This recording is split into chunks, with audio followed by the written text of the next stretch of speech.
The B-17 Flying Fortress was a heavy bomber used throughout World War II, each and every one packed full of stories. There aren't many of them left flying, so when one came to Salt Lake City recently, one woman rushed right out to see it, eager to hear those stories and eager to make a new story of her very own. I thought it was going to be bigger. Some things in life are worth waiting for. Who can say no to their 97-year-old grandma? In a way, Afra Nelson's been waiting a lifetime for this moment. Grandma called us up, and she was so excited. Afra's paying for 6 of her grandsons to take a flight in this vintage plane. Imagine 100 of these going off. Imagine. Though she told them she was too old to take the trip herself, she wanted them all to be here to celebrate one special day. Honoring Ray Nelson, the grandpa, because it was his 100th birthday.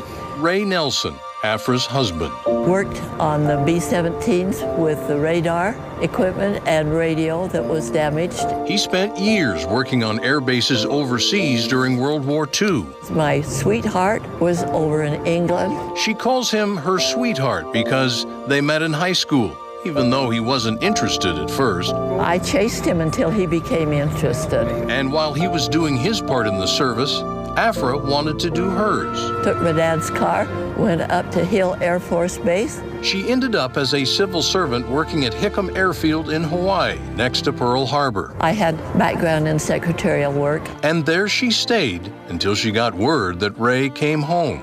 Had to pay my own way home on a troop ship. The sparks were still there. The couple was married just 2 weeks later. They built a life together with their 3 children until he passed away in 2001 after a long battle with Parkinson's. Afra says he's always on her mind. A lot. Every day. Every day. He's there with me. She is called Madras Maiden now. And that's what brought her here today. Very good condition. Giving her grandsons a chance to feel as close to her husband as she does. If you get into the airplane and you get the adrenaline going. And as big of a surprise this trip was to them, Afra had one more trick up her sleeve. She was just in the car. I thought she was just coming to watch, and so, of course, I asked her, "So you going to come, Grandma?" She says, "Oh, yes." Watch your head. A chance to feel even closer to her husband. I have to look at all this. A chance to walk where he once did. I am thrilled to pieces. Because some things in life are worth waiting for. And Afra believes her husband's been waiting for this day just as long as she has. This is worth 100 Christmases. He would be cheering. He would be the head cheerleader.